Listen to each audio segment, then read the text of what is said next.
Deus, nós te pedimos que o Senhor nos abençoe aqui, que o Senhor possa trazer sobre nós entendimento e nos levar a viver uma postura conforme a tua vontade, em todas as coisas.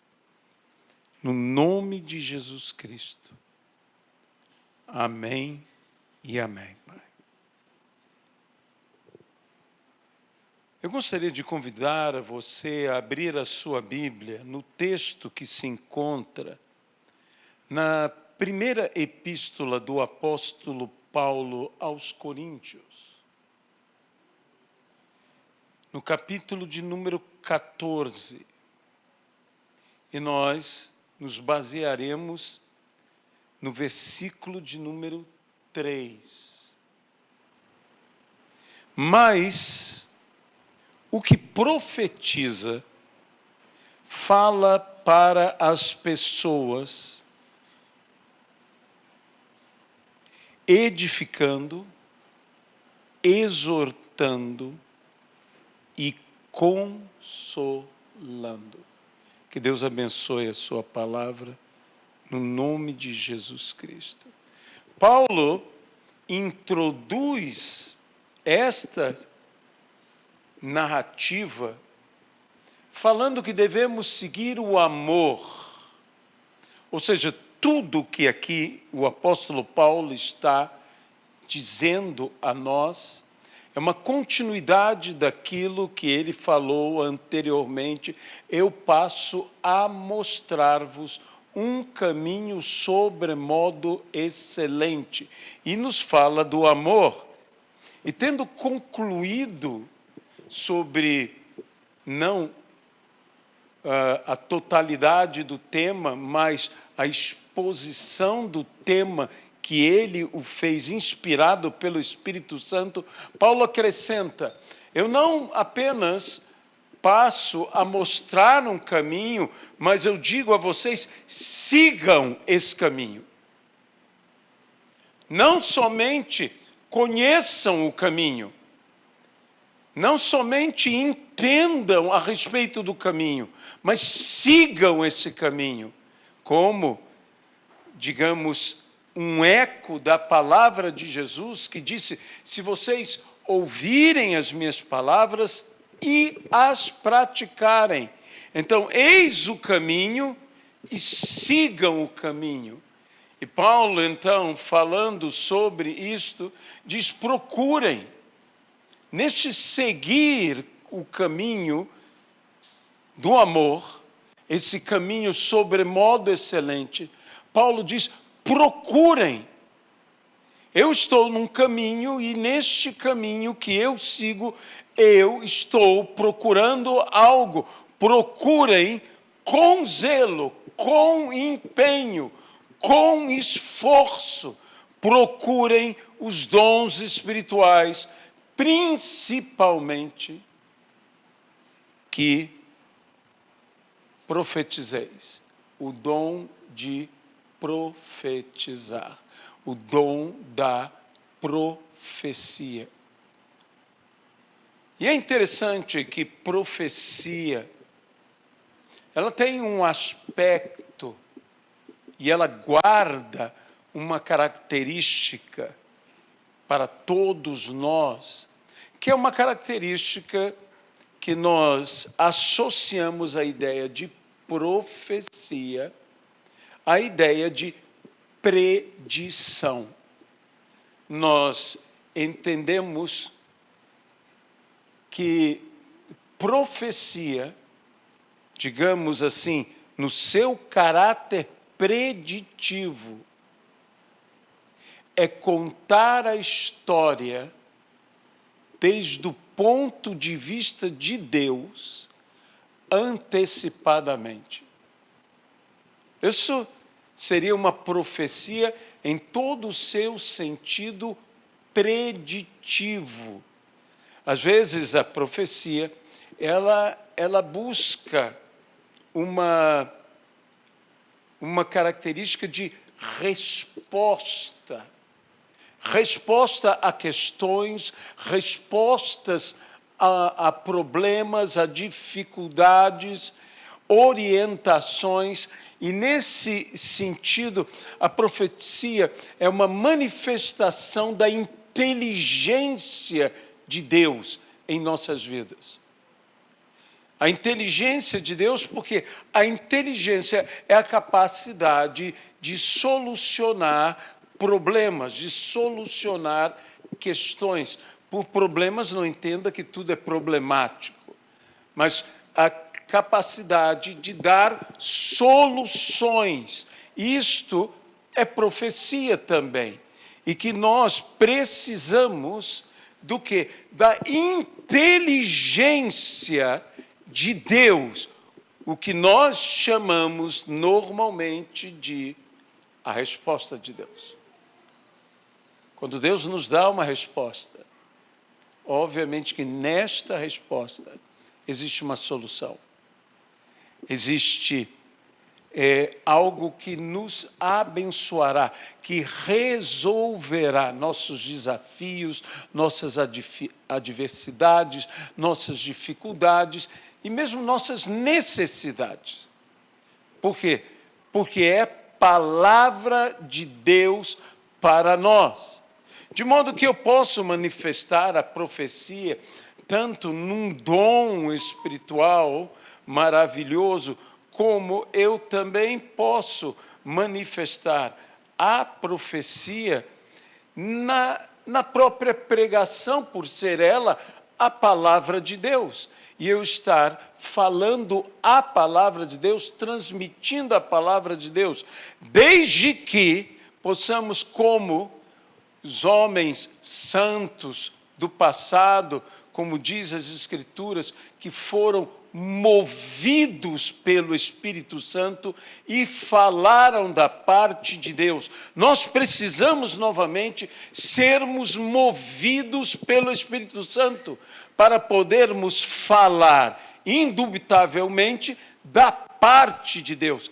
Não falar da nossa parte, mas da parte de Deus, não da parte de outrem, mas da parte de Deus, para que tenhamos a autoridade de dizer, como disse Jesus, as palavras que eu vos tenho dito não são minhas, mas daquele que me enviou.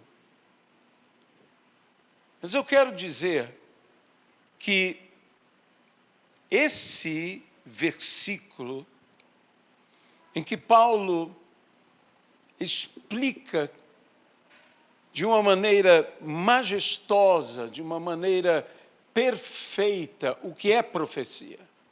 Ele diz, aquele que profecia fala a homens, fala a pessoas, edificando, exortando e consolando. Perdão. Desculpem.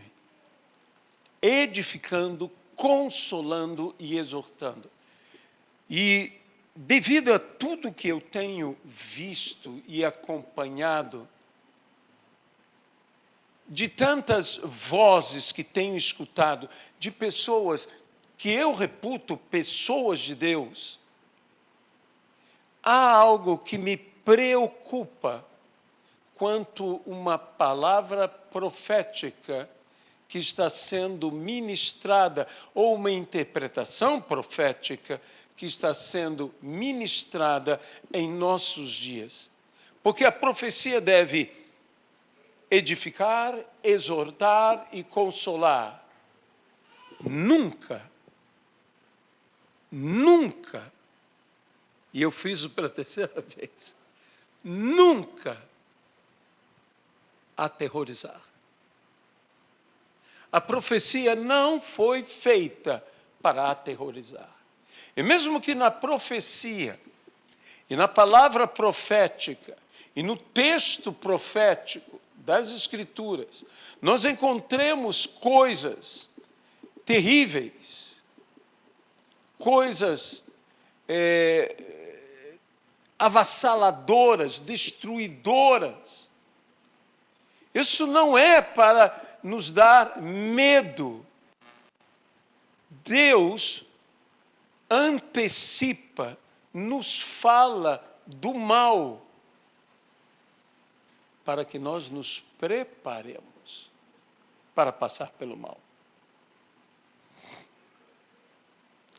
No famoso sermão escatológico de Jesus Cristo, o sermão escatológico de Jesus Cristo fala de coisas como o Apocalipse, as coisas que foram, as coisas que são e as coisas que hão de vir.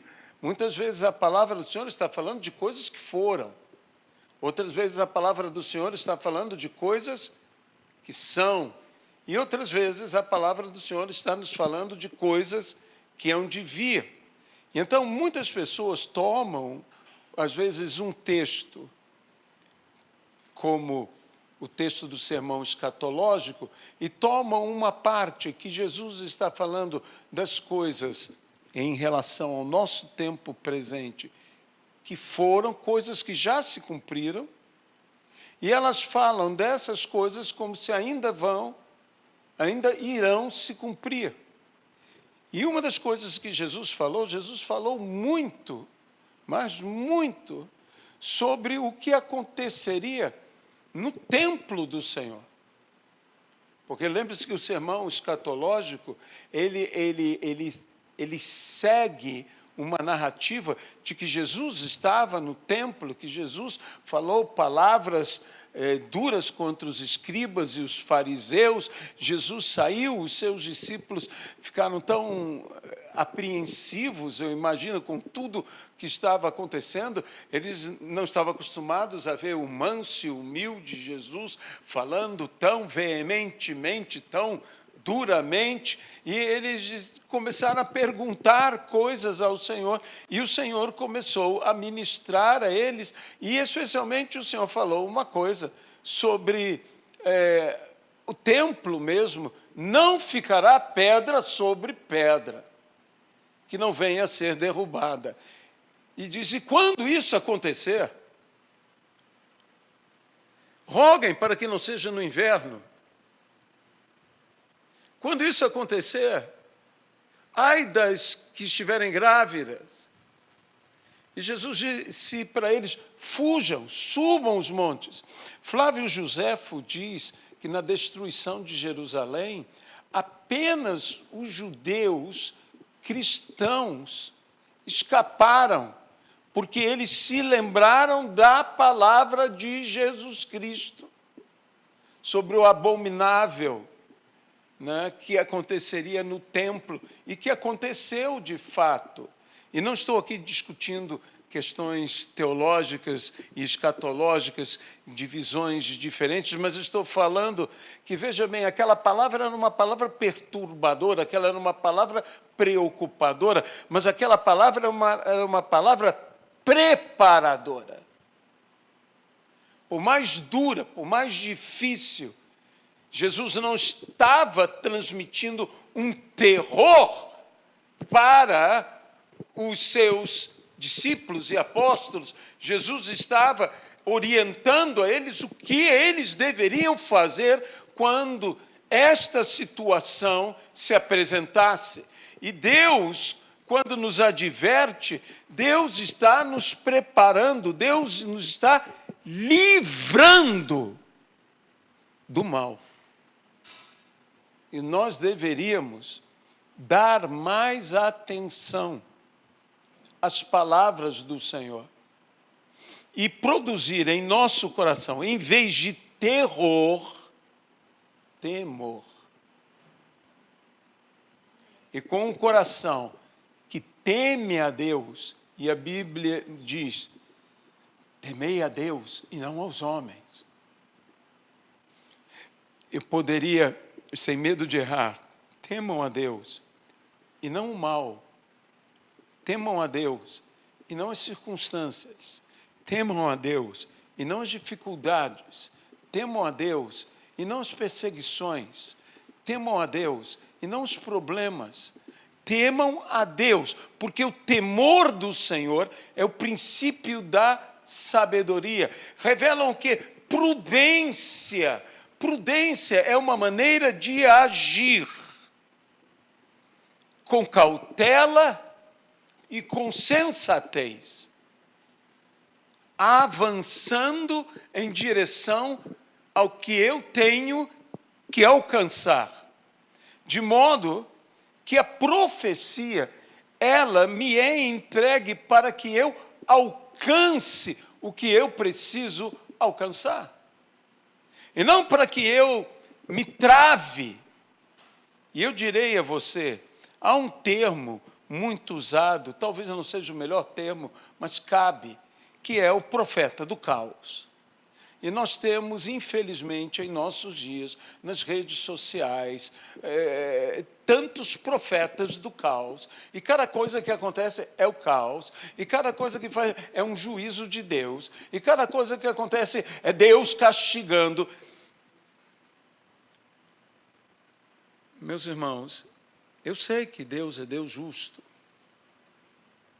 Sabe, no seu famoso sermão, Pecadores nas mãos de um Deus irado, Jonathan Edwards, com esse título, faz com que as pessoas, e eu não estou dizendo que foi o propósito dele, de forma nenhuma, mas faz com que as pessoas tenham a ênfase maior num Deus irado.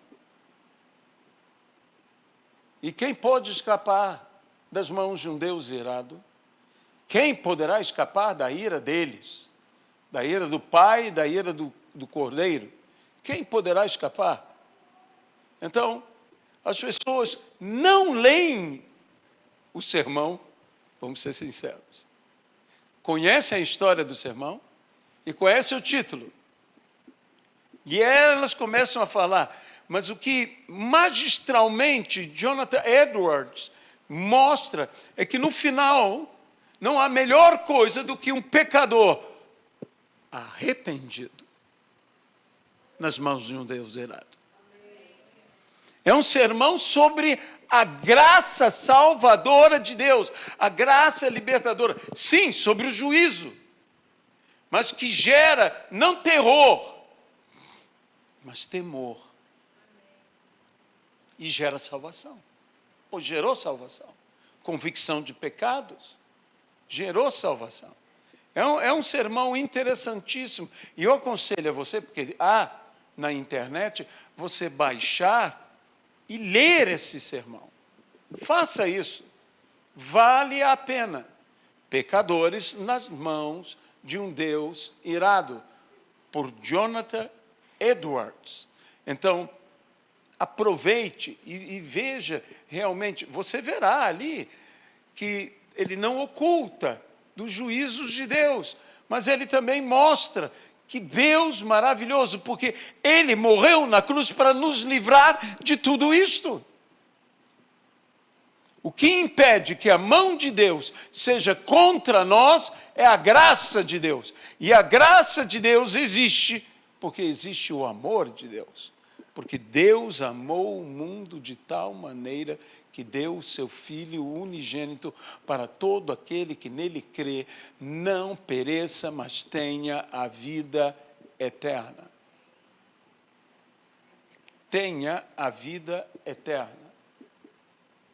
Sabe, a Bíblia diz que Jesus é a verdadeira luz que veio a este mundo e diz que as trevas lutaram contra a luz, mas não puderam prevalecer sobre a luz. A única maneira que as trevas, porque aonde há trevas e surge luz, as trevas não mais governam. Então, as trevas tentam ocultar a luz.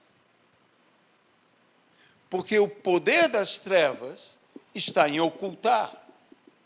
Em Gênesis diz, havia trevas sobre a face do abismo. Quando eu sempre penso em trevas sobre a face do abismo, eu penso num abismo que não pode ser visto. Porque há trevas sobre a face do abismo. E esse é o poder das trevas. As trevas em si não me fazem dano. O que ela oculta, o abismo que ela oculta é que pode me fazer dano. É que pode fazer dano à minha vida. Então, Paulo está falando, aquele que profetiza, ele edifica, ele consola, ele edifica, ele exorta e ele consola.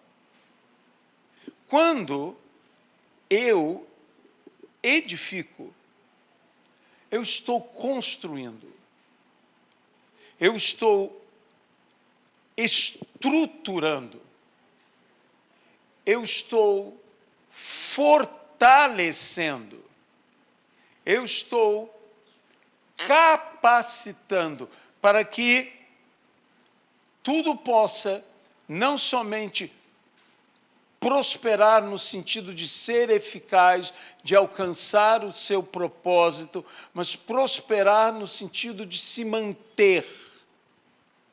A edificação me fortalece. Então, eu preciso da ministração de edificação.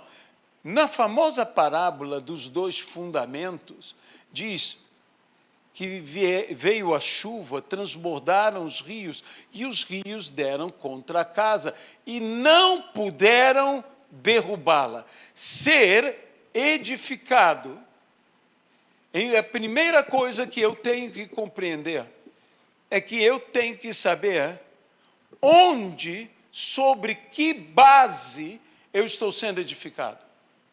Qual o alicerce da minha edificação? Que tem que ser a pessoa de Cristo, que tem que ser a palavra de Deus. Eu tenho que ser edificado na pessoa de Cristo, na palavra de Deus. Mas a Bíblia não diz, e que é claro que é correto, toda aquela inundação pôs à prova o alicerce da casa. Mas é interessante que Jesus diz, e não puderam derrubá-la, porque foi bem construída. A primeira coisa em bem construir é construir no lugar certo. E a segunda coisa, no bem construir, é construir da maneira certa. De modo que edificar não é apenas lançar alicerces. Você concorda comigo? Edificar é mais do que lançar alicerces. É construir o todo. E então, com a palavra de Deus, eu vou edificar, profetizando, falando a homens, não somente colocando-os no alicerce que é Jesus, mas construindo cada vida, cada pessoa, cada ministério, cada visão, construindo com a palavra de Deus. A Bíblia diz, e Paulo é que diz, cada um veja como que constrói.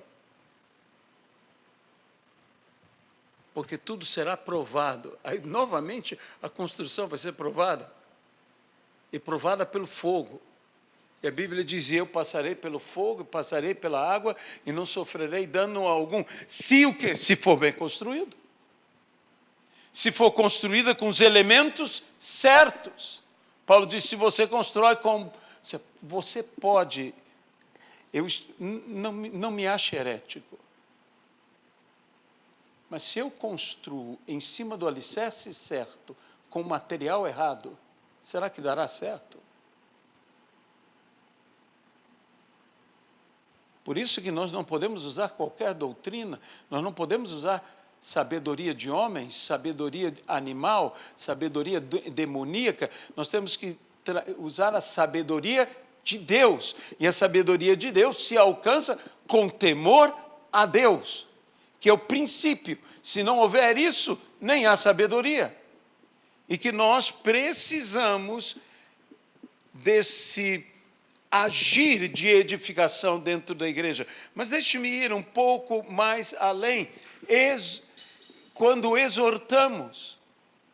Nós, quando exortamos, nós admoestamos.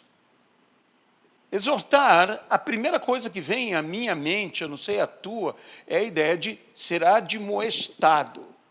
Eu preciso ser admoestado.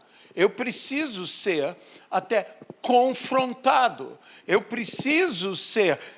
Essa é uma das razões que nós precisamos ter amigos. Como ferro com ferro se afia, assim o homem com o seu amigo, o seu companheiro. Assim o homem com o seu amigo, com ferro, com ferro. Se é amigo, haverá situações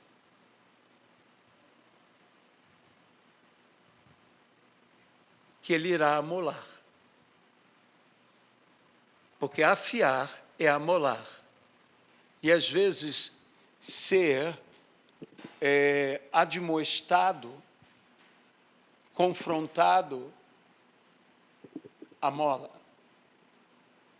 Mas há desgastes, é um desgaste, mas é um desgaste produtivo, porque nos afia. Nós precisamos ser admoestados. Uma mensagem que não me confronte, dificilmente será o Evangelho. O Evangelho me confronta. Não me abate, ele me confronta. O Evangelho não me condena, mas o Evangelho me repreende, porque o Evangelho vem para me livrar da condenação, mas não para cauterizar a minha consciência.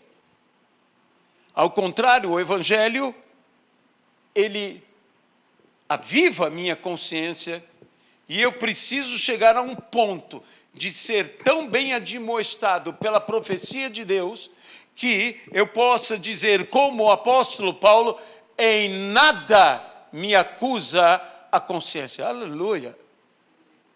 Mas se eu não tiver esse juízo de Deus comigo, esse ser confrontado, ser julgado pelo Espírito Santo, o Espírito Santo falar comigo, olha, nós queremos que o Espírito Santo fale conosco assim, tenho visto a tua fidelidade, tenho visto como você é apegado à palavra, tenho visto como você não é enganado, tenho visto como você está todo ali feliz, mas tenho, porém, algo contra ti.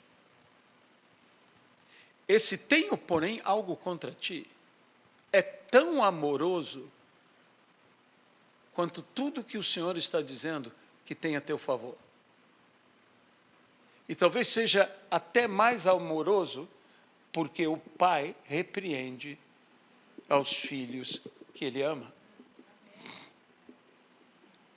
Todos nós, meus amados irmãos, quando nós lemos Apocalipse, nós colocamos esse tenho, porém, contra ti, nós colocamos, coitada daquela igreja, coitada daquela igreja, coitada daquela igreja.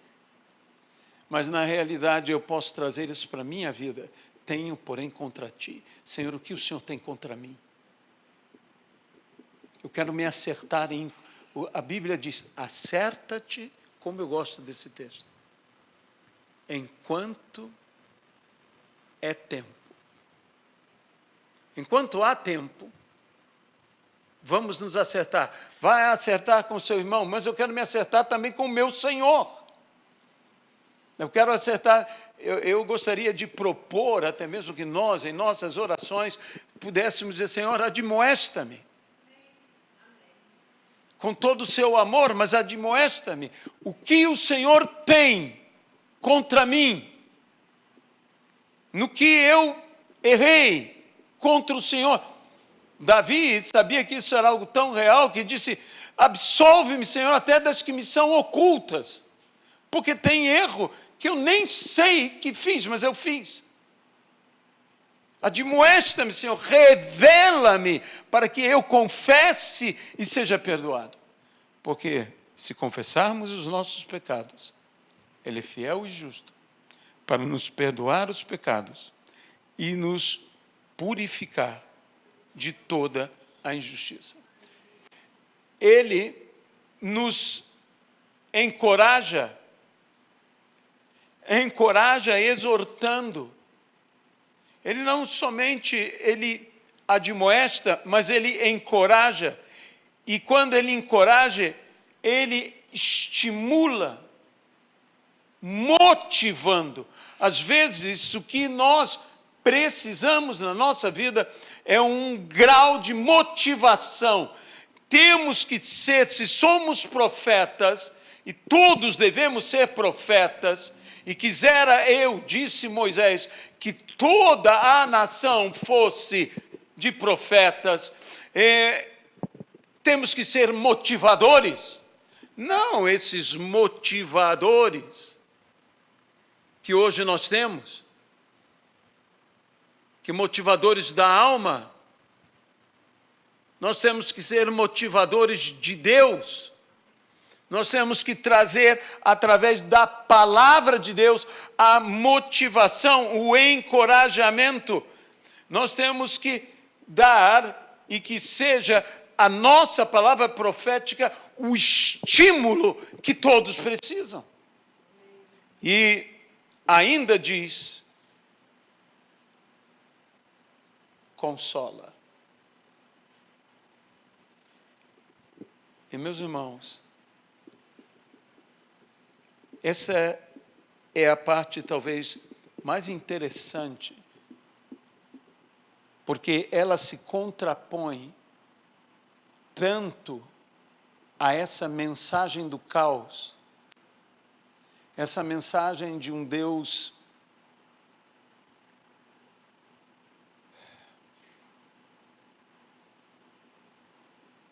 implacável. Há pessoas que estão pregando um Deus implacável. Isso é tão diferente do Deus que se fez carne para morrer por amor a nós. Eu não entrarei no mérito, mas para mim é difícil. É difícil entender. Eu entendo porque pelo foco da justiça, e às vezes não é uma justiça que nós estamos transmitindo, mas é muito mais uma vingança, um juízo que nós estamos pregando. Acontece um desastre, como o desastre que aconteceu no Rio Grande do Sul, e as pessoas dizem, isso é porque lá há uma grande quantidade de feiticeiros. Eu falo, mas meu Deus, pelo amor de Deus, a chuva cai sobre bons e sobre maus. O sol nasce para bons e para maus. Ou como disse Billy Graham de uma maneira maravilhosa, o sol nasce para todos, mas a sombra do Onipotente é só para os salvos. Eu quero a sombra e água fresca, que é a água da vida, que só Jesus pode dar. Mas deixe-me dizer algo a você. Eu não posso olhar essa tragédia, porque é uma tragédia que aconteceu nos Estados Unidos, na Califórnia, esse incêndio que ainda segue. Mansões transformadas em cinzas. Alguém até poderia dizer, mas isso é o de menos, porque esses bilionários, que eu não vou chamar nem de milionários, eles constroem outra da noite para o dia, aquilo tudo deve estar, imagino eu, assegurado. Eu tenho mais pena das companhias de seguro. Uma tragédia daquele ponto. Mas e quantas vidas, e quantas pessoas? E sabe do seguinte, Deus disse a Jonas, eu não iria me compadecer de tantas pessoas e animais. Deus também se preocupa com o animal. Jesus mesmo disse que Deus cuida do pardal, da andorinha. Deus cuida. Então, muitas vezes nós estamos não com uma mensagem consoladora, mas com uma mensagem perturbadora. Oh, pastor, não existe juízo, não existe castigo, existe. Mas eu tenho que tomar cuidado com que espírito eu falo. Se eu estou profetizando, se eu estou transmitindo a palavra de Deus, se eu estou falando uma palavra profética, eu tenho que falar, por mais dura que ela seja, eu tenho que falar edificando, exortando e consolando. E quando eu consolo, eu trago esperança.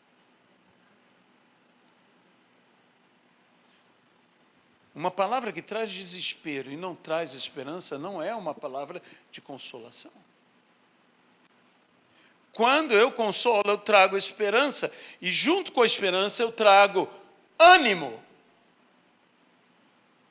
Jesus disse: não andem ansiosos por coisa alguma, não estejam aflitos por coisa alguma, não se preocupe com o que hão de comer, do que hão de vestir, o vosso Pai sabe que necessitais de todas essas coisas. Jesus falou diversas vezes essas coisas e diz: nesse mundo vocês vão passar por aflições, mas tenham bom ânimo. Nós temos que ter um bom ânimo, e um bom ânimo em situações críticas. O que me transmite bom ânimo é consolo, é ser consolado, dar um bom ânimo. Dar esperança implica em dar alívio a toda dor e todo sofrer. Isso que é Apocalipse. Apocalipse é aquele povo tão sofrido e que também se aplica a nós. Ele está transmitindo uma palavra de consolo. E por que somos consolados? Para que também consolemos, como diz Paulo, para que consolemos com a mesma consolação com a qual fomos consolados. Então, quando eu sou consolado e recebo esse alívio de toda a dor, de todo o sofrer, juntamente com isso, me é transmitido um sentimento de conforto. O consolo tem que gerar um conforto tão forte que mesmo diante de todas as coisas, eu tenho satisfação e até mesmo alegria em meio aos meus desafios, mesmo que sejam tribulações. Por isso Paulo disse: por esse motivo eu me alegrarei nas minhas tribulações. Como alguém consegue se alegrar nas suas tribulações? Isto só é possível pelo Paracleto, pelo Consolador, pelo Espírito Santo, que nos consola, nos conforta de tal maneira, mas de tal maneira que produz em nós esse sentimento que leva a termos satisfação e mesmo alegria. Suportou a ignomínia dos homens por causa da alegria que lhe estava proposta. A igreja tem que voltar. Eu não estou falando de uma mensagem triunfalista, eu estou falando de uma mensagem bíblica. Eu não estou falando de uma mensagem de simplesmente massagear o ego humano e dizer: você pode, você consegue, tudo posso naquele que me fortalece. De maneira que quando nós recebemos uma verdadeira palavra profética, nós podemos dizer, como Paulo, que somos mais que vencedores em todas essas coisas. Paulo estava falando de coisas tão duras, tão difíceis, e Paulo diz, não, mas nós somos mais que vencedores. Por isso eu não me abaterei, por isso eu não me alarmarei, por isso eu não me preocuparei. Nós somos mais que vencedores em Cristo Jesus. Senhor, nós entregamos essa palavra e oramos para que essa palavra tenha efeito na vida dos teus filhos. Que realmente nós possamos ser profetas de Deus, homens de fé, mulheres de fé, movidos pelo Espírito Santo, falando da parte de Deus. Como os verdadeiros, os grandes profetas do passado, falaram da parte de Deus. No nome de Jesus Cristo. Amém e amém. Leva-nos, Senhor.